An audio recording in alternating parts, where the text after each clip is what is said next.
Boses ng mamamayan, Gusto ko sana yung bilang estudyante. iba't ibang opinyon ng taong bayan. Ang gusto ko talagang Ating alamin sa Kalye Survey. Hindi.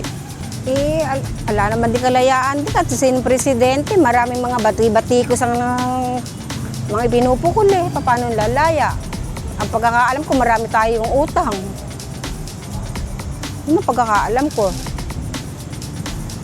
Ang alam ko kasi sinasabi nilang malaya eh yung bang may pagkakaisa.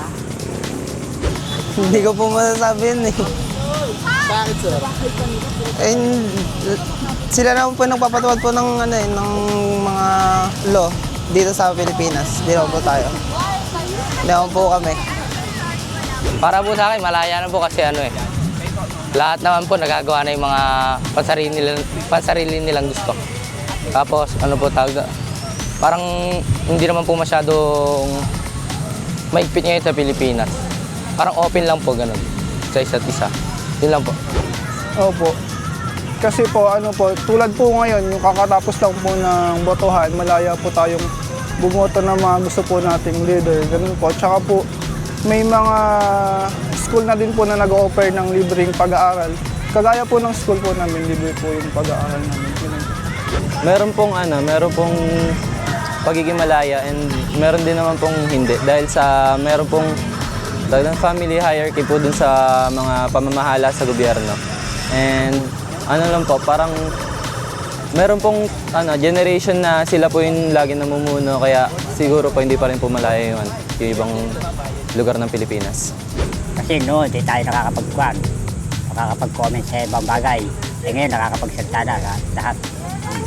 Sa social media, sa mga vlogger, yan. May karapatan na magsalita ang bawat Pilipino ngayon. Hindi na kagaya ng dati. Hindi pa po. Kasi dumidepende pa rin po yung decision po natin sa decision po na ibang bansa kasi po nakakaano pa rin po sila. Para sa akin po, hindi. Kasi marami po dito na mga like yung mga business owners po na taga-ibang bansa, na taga-ibang lugar, taga-ibang bansa. Ikaw bilang kabataan? Opo. Kasi nagagawa po natin yung kung anong gusto nating gawin. Ganun po. Tayo po yung nagde-decision sa sarili natin. Hindi pa po. Kasi po may mga lugar po tayo na hindi pa talaga na masyadong paano po yung mga lugar na hindi pa wala pang mga pribadong halimbawa po yung may mga celebrate po tayo na hindi naman po dapat katulad po ng mga Chinese celebration na hindi naman talaga natin kailangan i-celebrate. Ganun po, sa tingin ko po ganun po yung bakit hindi pa malaya. In my opinion po, same po ni Ate Bukas, hindi.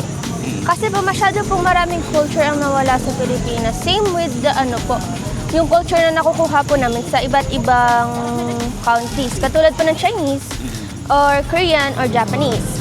Pati po yung US, meron na din po. So, hindi po natin talaga nakukuha yung freedom po ng Pilipinas. As of now, not yet. Maybe. Boses ng mamamayan, Gusto ko sana yung bilang estudyante. iba't ibang opinyon ng taong bayan. Ang gusto ko talagang Ating alamin sa Kalye Survey.